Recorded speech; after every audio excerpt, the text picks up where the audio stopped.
For the past 7 decades, since partition and independence, India and Pakistan have been enemies. It's been a history of bloodshed, 4 wars, countless raids, bomb attacks, assassinations, and more recently, the looming spectre of nuclear annihilation. As the two countries prepare to celebrate their 70th birthdays, I'll ask 2 former foreign ministers from India and Pakistan whether their nations can ever be friends. An upfront special.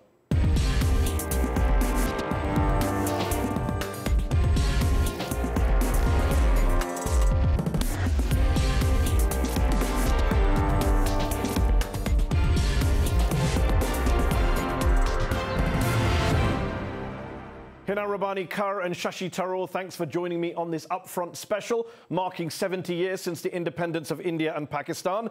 You're both former ministers in your respective countries' foreign ministries, but you're not in government anymore, and I hope that will mean that you can both speak a bit more freely today about this most controversial of issues, how to resolve the conflict between India and Pakistan, your two countries, enemies for so long. Shashi Tharoor, I want to begin with you. Given everything that's happened since independence in 1947, the wars, the attacks, the mistrust, the animosity. Given all that, do you think Pakistan and India can ever be friends? You know, I was asked that question by a Pakistani journalist last week, and I said very simply that Indians and Pakistanis can be friends and are friends, and you can see this in any number of places around the world. But when India and Pakistan are at stake, alas, the issues become very different, because I believe the fundamental problem that prevents meaningful friendship is, and I'm being very blunt here, the nature of the Pakistani state. In India, our state has an army. In Pakistan, the army has a state. And the army's desire to continue to control an extraordinary set of resources and privileges, including the largest proportion of any country's GDP on the planet for military expenditure and military-controlled entities, gives it a vested interest in stirring up trouble. So any time that a Pakistani civilian government makes peaceful noises that India is all too keen to reciprocate, immediately the military will ensure that they send across a bunch of terrorists to blow up Indians, and everything goes back to square one. So you sound pessimistic, Shashi. Is it fair to say you're a pessimist then? As long as the military dominates Pakistan, draws the red lines for the civilians, and interferes in the conduct of relations with India, I am a pessimist. Yes. Okay, Hina or a realist. Okay, let's ask Hina Rabbani-Kar. Hina Rabbani-Kar, optimist or pessimist about the future of relations between India and Pakistan 70 years after independence? You see, if you look at the history of India and Pakistan, and if you look at the basket of problems that we inherited from the British, the capital that I'm at least speaking from right now, we have, as 2 countries and 2 people, only added to the basket of problems that we inherited. We did not take out any issues, we only added to it. And one, for instance, Siachen, a major issue, I would argue, India added to the basket. Many others, Pakistan might have added to the basket. And Kashmir remains unresolved. So despite that, why do I say I'm an indefatigable optimist on this? Because there are bigger problems in the world which have been solved through negotiations, through dialogue. And I do want to comment, because you see, it is very interesting and it is very good and it is very fine for you as a host that both Mr. Tharoor and I have actually served in these positions. So we can call, you can talk conjecture and what it seems, and then we can also talk reality. And I would like to talk reality over here. And talking reality, I can sort of tell you that during our tenure, during the tenure of the Pakistan People's Party government, where we normalized the visa regime, improved it substantially, where we normalized trade relations with India after almost like 40 years, we were very keen to actualize the dream of their Prime Minister, Manmohan Singh, to convert Siachen into a mountain of peace.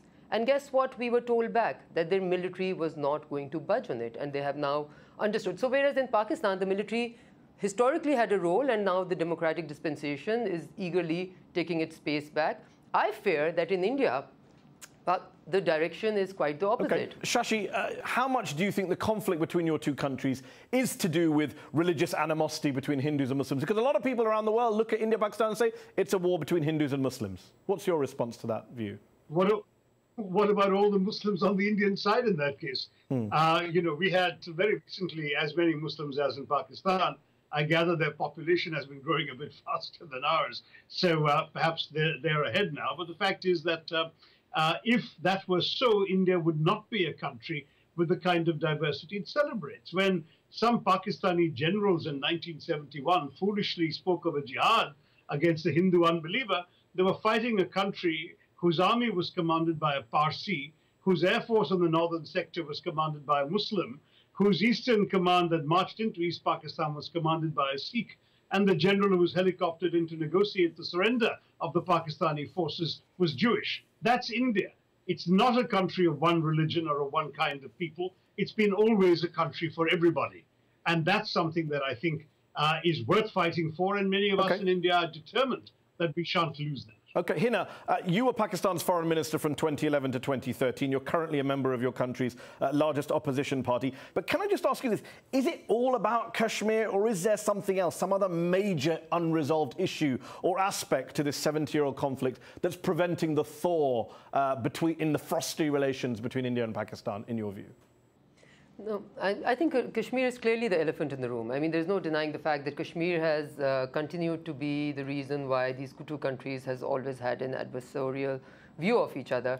And but you have seen that in the last few years, actually the last 2 years, the last few months, whatever has happened in Kashmir is not something of Pakistan's making or doing, and it is the Indian state's, lack of any humanity in dealing with those set of people. So I completely disagree with this pluralism that Mr. Tharoor is talking about, which is, as I said, that pluralism is now nowhere to be seen. And if you look at the treatment of Kashmiris, now can Mr. Tharoor seriously sit here and tell me that him being a Hindu and a member of parliament will be pelleted by the Indian army?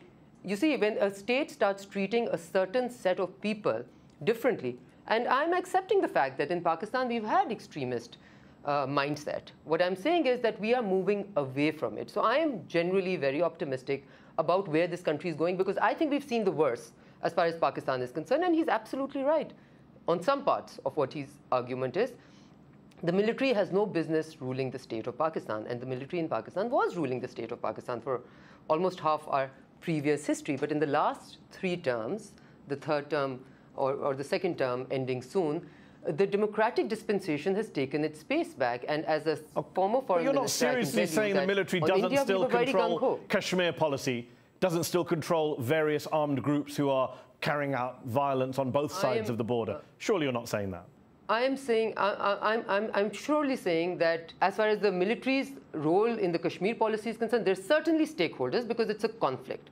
But can the civilian government take the process forward? I, frankly speaking, either I judge the civilian government for not taking that forward, because we had actually put the India file at a very good place. We had normalized trading relations to quite an extent. All they had to do was push it forward and not come back. Shashi, Hina referred to the Kashmir issue as the elephant in the room. A lot of people on the Indian side say that Pakistan is obsessed with Kashmir. It's the only issue that matters to them. One could argue the opposite is true for India, that it's refused to acknowledge how serious the issue is, how dire the situation on the ground is, how many human rights abuses have been carried out by Indian security forces on the Indian-administered side of Kashmir. Just putting aside the arguments over sovereignty and borders for a moment, do you accept at least that this is an issue independent of Pakistan?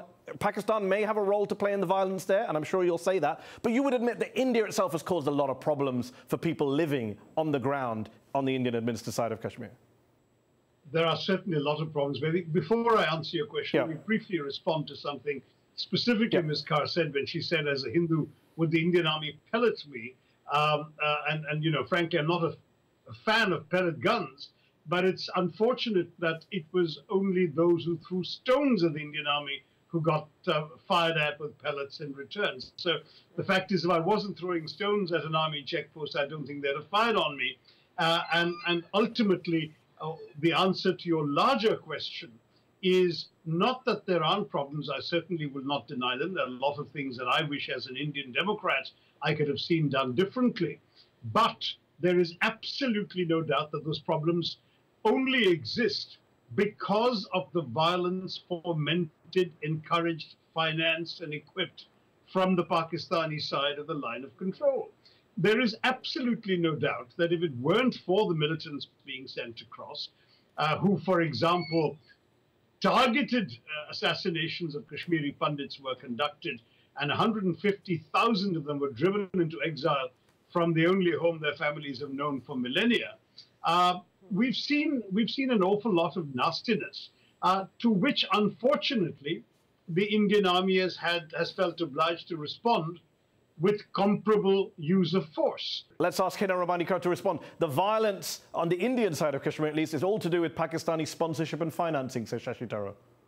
No, again, you see, that's the problem, because no matter what level you have a discussion between an Indian and a Pakistani, they can be ex-foreign ministers, and they can be, you know, relatively, I mean, him a historian and a writer, etc., so far exceeds my level of academic excellence.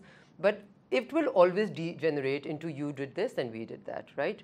I could pass on some interesting accounts and good books which were written by Hindu Indians, which give a case-by-case account of how the Indian government went wrong, which precedes any violence that even started in Kashmir. So, and the current violence has nothing to do with Pakistan, and I think on that there's broad agreement everywhere, even within Indian quarters. We seem to have lost more lives. We have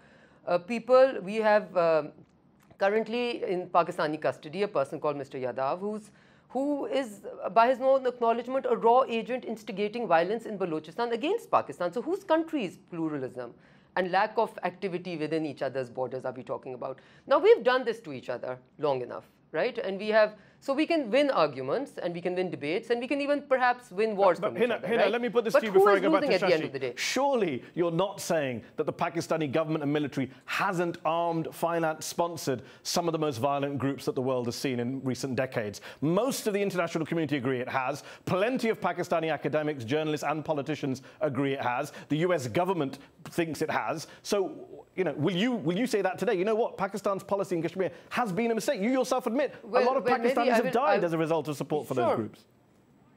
Absolutely, and let me tell you very clearly. I think it has to do with the US policy. It has to do with the European policy. It has to do with the UK policy of trying to get rid of the Russians from Afghanistan, which polluted Pakistani soil with these mujahideens, which then sort of became something else and became Frankenstein, which the Pakistani state itself could not handle, and the Pakistani state then tried to control them in various ways. I'm not talking about the past here. I'm talking about the present and the future. And I know, as somebody who's worked in the Pakistani state, that the Pakistani state is using its full potential to try and rid the territory of Pakistan from these enemies of the state, so to speak.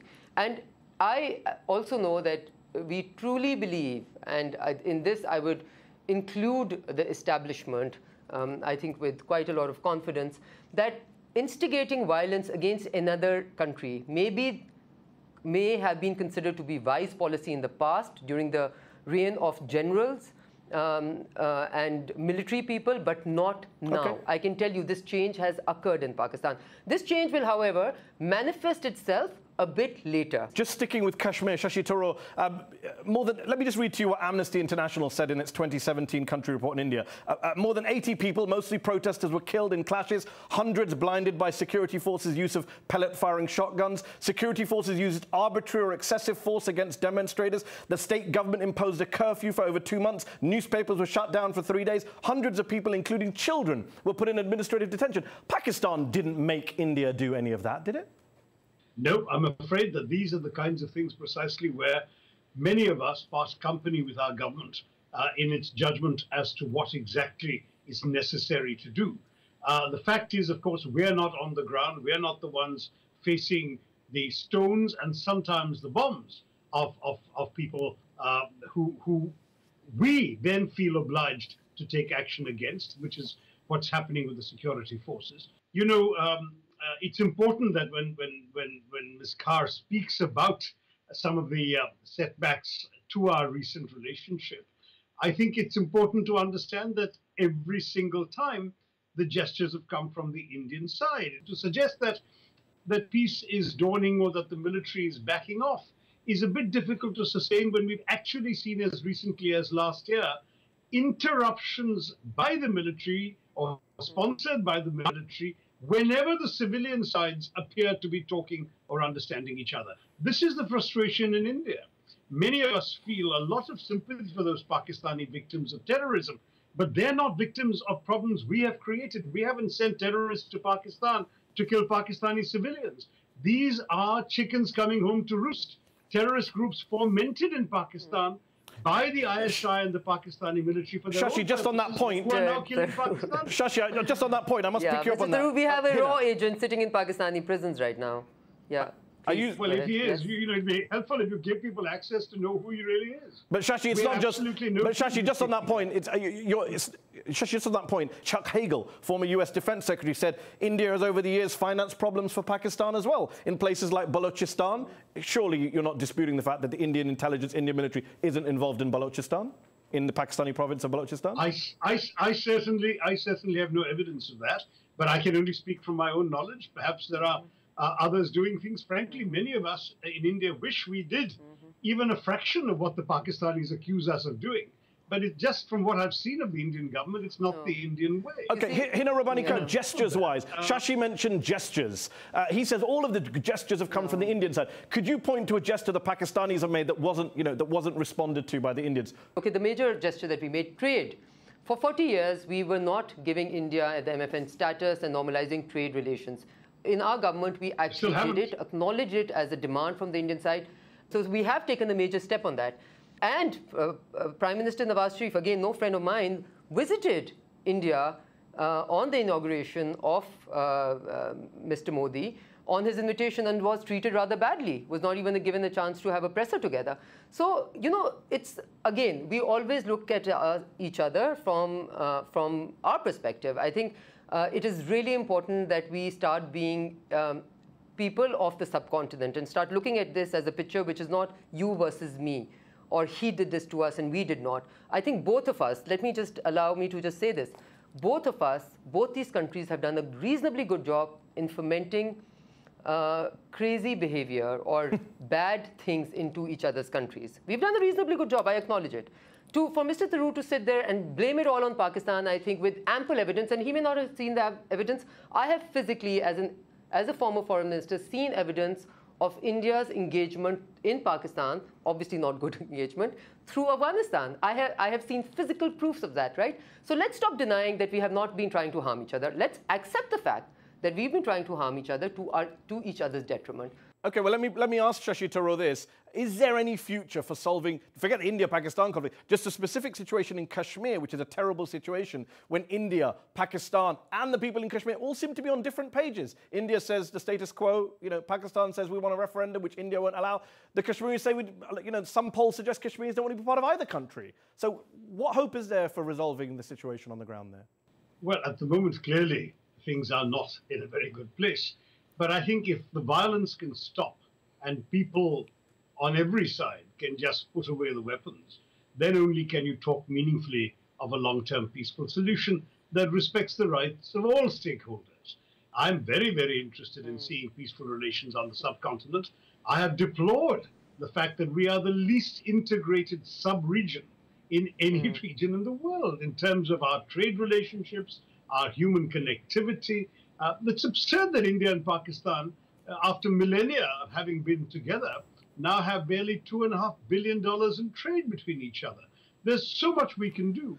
Yet, sadly, Pakistan played a largely obstructive role in the South Asian. Do you believe, Shashi, that economics, that trade, investment is a way to build the bridge that hasn't been built over 70 years? Is that enough? Look, I am known in the Indian political context as an advocate of better people-to-people relations, closer relationships across trade, sport, culture, business, and so on with Pakistan.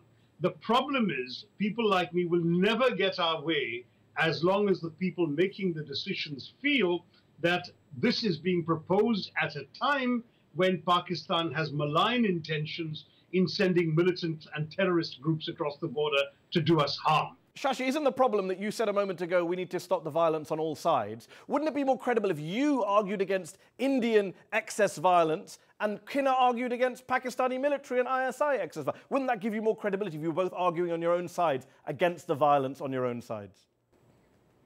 No, but if the violence, unfortunately, is provoked by terrorism, I have to stand behind my security forces. I can't. Even when they're raping, women, even when they're sexually assaulting women. No, countless studies show that that's what's going on. We don't. No. I think whatever accusations have been made have been investigated. There have been some court martials, but in a number of cases, what has been blamed on quote-unquote Indian security forces in the larger sense involved actually Kashmiri policemen. And so Human Rights Watch and Amnesty and all of those groups are making it up. But, no, I'm not saying that. We're talking about incidents that have happened at various bad places of the conflict. All I'm saying is we are committed to human rights in India, and I genuinely believe that there will be Indian voices raised in favor of human rights. While I agree with you that violations have occurred and may well continue to occur as long as violence persists and the army is on a sort of hair-trigger edge and the security forces are on a hair-trigger edge, and that's not just the army, it's also the armed police, the Central Reserve Police, and the local Kashmiri police, all of whom have been implicated in these incidents. Okay, and Hina, wouldn't it give you more credibility and Pakistani politicians more credibility in the eyes of the Indians if you were all to come out and say, you know what, our policy in Kashmir of supporting these groups has been an absolute disaster. It hasn't helped people on the ground on either sides of the line of control, and it's given us a reputation as a terrorist sponsoring state. Mehdi, I'm very glad that you brought this point, because this is the theme of what I've been trying to say, that in Pakistan that has already happened. What you're saying is, if you're saying that will give me more credibility, well, that is something I've already said. That's the stated policy, that's the functional policy. That is something which has already been talked about behind closed doors and deciphered upon, and the current policy does not reflect the poor previous policies of the dictators. And if India continues on the trajectory that it is on today, with the human rights abuses of no proportion, of unlimited proportion in Kashmir, and just a general, Muslim killing of Muslims on eating meat type of episodes which have been occurring over there, then tomorrow, okay, 2 years from today or 3 years from today, Mr. Tharoor may have much less to say, and I have much more to say. We're running out of time. So I'm looking at the trajectories of the two countries going different ways. So we are running out of time. Let me put that point to Shashi Tharoor. A lot of Pakistanis look at what's happening in India today under Prime Minister Modi, a Prime Minister you oppose, is not in your party, but the beef lynchings, the attacks on Christian minorities, and they say this is precisely why partition had to happen. This is why we needed a separate state. Yeah. On the contrary, many Indian liberals say that the only reason forces like this have been able to rise in India is because of partition and the way Pakistan has behaved. That is justified, as it were, their conduct. No, I want to say, as an opposition member of parliament, obviously I've spoken up against the very things you're mentioning. We have raised our voices and continue to do so against the absurd behavior of these Gaurakshaks who have participated in atrocities against Muslims and Dalits. We have spoken up very strongly in favor of the pluralistic India that I believe is still the majority India, the way in which Indians live and have always lived. Yes, we are a status quoist power. We have no particular desire to see any particular change in the subcontinent anymore. We are devoted to the well-being, prosperity, growth, and security of our own people. Shashi, one last question to you before we finish. On that note, if Mahatma Gandhi, if Jawaharlal Nehru, the first Prime Minister of India, if they were around today to look at the current Indian political scene, the communal violence, the intolerance, the question marks over their secular legacy, what do you think they'd make of the current Indian political scene? I think they'd feel exactly the way that Jinnah would feel if he were alive in Pakistan today.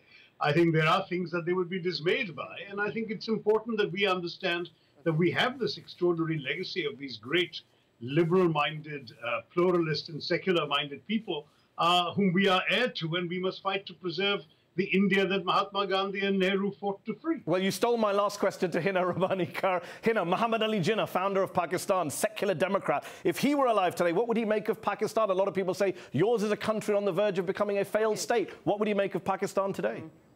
I can say, yes, Muhammad Ali Jinnah would not be happy with the state of affairs in Pakistan right now.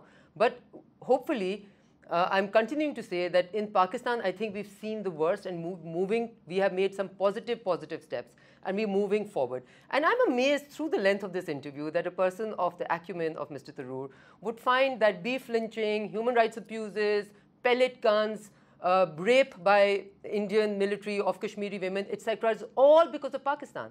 So if there were no Pakistan, India would be a very happy place, almost like the Swiss Alps or Switzerland, living happily ever after.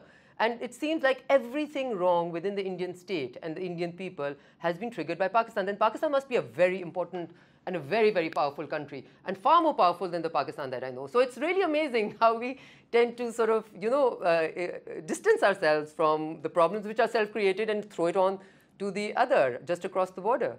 Convenient. We'll have to leave it there. Thank you both for joining me on this Upfront special. That's our show. Upfront will be back in September.